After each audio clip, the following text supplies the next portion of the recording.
43 at 180, 43.25 at 90, what they do, they get the flat K, and then for example, if the prescription is -3, so that's what we call, when we hear Jessen factor, that's what it is. And then they remove, let's say, -3. So 43 minus 3 diopters, then they end up designing a 40 diopter lens. But the thing is, it decenters. And the highest prescription that time was only up until -2. Okay, so there were a lot of limitations. That's why it didn't become famous as much as how it is now. So near the end of 20th century, when you say near 20th century, it's around like at 80s to until end of 99, let's say. Okay, the changes happened with the history. It became a nighttime lens, reverse geometry, as Steve told us this morning, and with that, we started hearing compression factor. Those of you who's attended orthokeratology workshops, lectures before, you hear this, Jessen factor, compression factor. So with that compression factor, it just added an extra on top of whatever the prescription of the patient will have.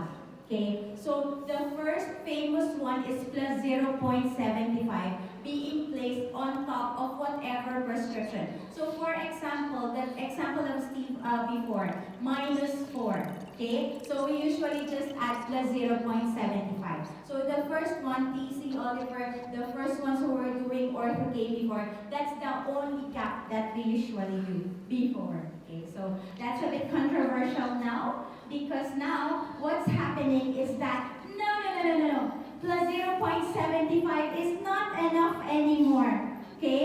When I fit that lens, my patient, I don't want refund. Who wants refund? We don't want it, right? So we don't want refund. We don't want the parents being angry. We don't want the patients being angry because it's not reaching until nighttime. Okay?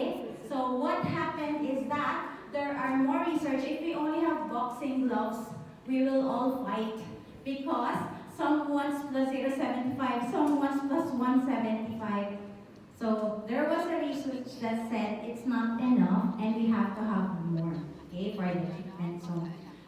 So when there's increase in, this is another important one. If you are, who amongst you are going to use your ortho K lenses for myopia management? Or who's already using it?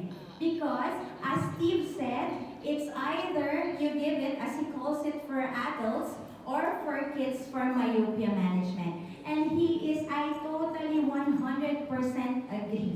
Because if you're using it for myopia management, let me reiterate that one, you have to have a smaller optic zone radius. Okay? Because that's how you will manage the myopia of your patient. So if you are, for those of you who's already fitting ortho K lenses, if you are still using an adult, as Steve said, an adult ortho K lens that has a big optic zone diameter, you might not be able to manage the myopia of your patients. Never ever promise to the parents that you can control or manage. You will try, but if you're trying and your optic zone radius is massive, unfortunately, it will be harder to manage it. Okay? So this is what happened. So this is why Steve made it faster for me, because those are just the cells. So you press the tear film. So we have the back optic zone radius, reverse curve. So this is the one. I'm not tall enough to point at it. And then the alignment curve. So with context, as Steve told us, there's a relief curve. I think that's another term for it. So, and then there's the peripheral curve so that there's still tear exchange. Okay? So what happens, you don't want to press on the actual cornea. So sometimes you hear somebody saying, I'm pressing on the cornea. No, you're not. You should be pressing on the tear film. Okay? So, and then when that flattens, it will redistribute the cells. And then when it redistributes the cells on the reverse zone or reverse curve, then what will happen is that your patient sees clear because now the rays of light coming from infinity, the definition of MTRO, will go directly on the retina. Okay, so lens designs, I think this one was already discussed with us by Steve. So reverse geometry design, multi-zone designs, it just means that you have more than, you have second reverse curve, you have your alignment curve, you have your peripheral curve. So there are different curvatures on your lenses. Not only because the original one isn't from you. Context 3. The original like three curves. So yeah, see, because I remember because it's on some of my slides in my lecture. So yeah, so now there are multi-curve. Why do we need sige nga, I don't have my Dubai chocolates with me. Usually I throw a Dubai chocolate at the delegate if they answer my question. So why do we need a multi-curve on the Ortho-K lens? Why not just 3 to make Steve's life easier or the laboratory's life easier?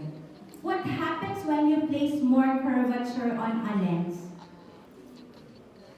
It sits nicely on the cornea, less decentering. It will center better on your patient's eye. So what if it decenters? My patients are happy, even if the lens is decentered, inferior or superior. They're happy. They can see now without their eyeglasses.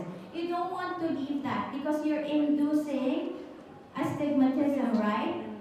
You're inducing astigmatism, and that patient will see. They will say double, but it looks shadowy. They look like they have keratoconus. Okay? So yeah, so high decay materials definitely because this patient sleeps with the lenses, right? So customized topography-based design, Steve already spoke about that one.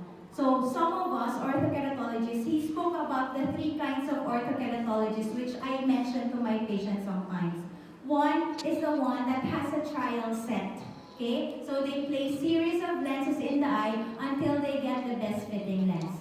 The other one, empirical fitting, is that you get the K readings, you get the topography, you get the horizontal visible iris diameter, you get the prescription of the patient, and from there you order it from the lab. Poor lab. He is 100% correct. They get blamed.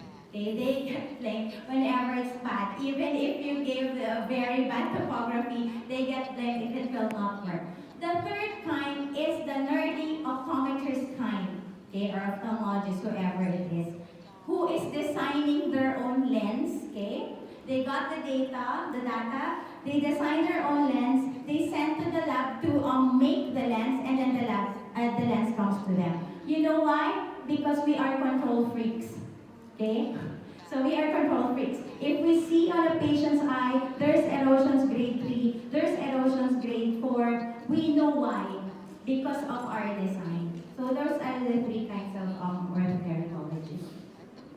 So this one's just an example. Until now, whenever I give a lecture, some of the delegates only thinks that orthokeratology lenses are for myopic patients.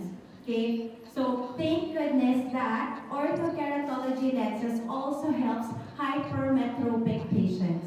Okay? So I am lucky because 40 years old and above now, actually, it's amazing. You know why? They bring their children, you manage myopia with orthokeratology, and this parent suddenly asks you, can I do it too? Okay? And then they are your patients, and their cousins, their brothers, their friends. That's how you build your practice through orthokeratology.